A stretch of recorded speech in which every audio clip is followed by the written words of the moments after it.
Hi hello everyone multi protein dosa తిన్నారా అండి ఎప్పుడైనా మీరు?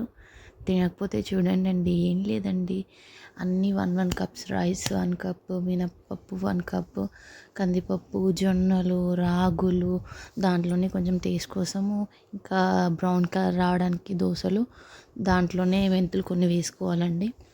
అంతే, నానబెట్టేసుకొని గ్రైండ్ చేసేసుకోవడమే అండి. రాగులైనా చాలా మంచిది హెల్త్కి, మళ్ళీ జొన్నలు చాలా మంచివి హెల్త్కి, మినప్పప్పులో చికిట ఉంటుంది, కందిపప్పు చాలా మంచిదండి.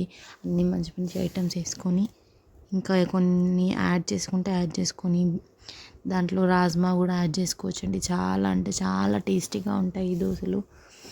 ఎన్ని పప్పులు ఉంటే అన్ని పప్పులు వేసేసుకోవచ్చండి, చాలా మంచిగా వస్తాయి దోశలు కూడా.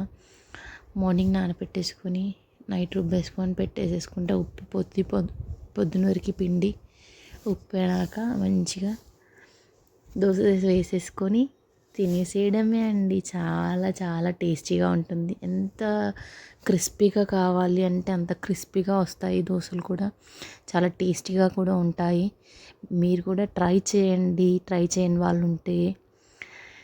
ఓకేనా? లేట్ చేస్తారండి, మీరు కూడా ఇంట్లో నానబెట్టేసుకోండి. అలా దోశకు నానబెట్టేసుకోండి, ఇలా దోశ వేసేసుకోవడము తినేసేయడమే అండి. మీరు ట్రై చేస్తారని నేను అనుకుంటున్నాను. ఓకేనా? నచ్చితే షేర్ చేయండి, లైక్ చేయండి, సబ్స్క్రైబ్ చేయండి. Thank you.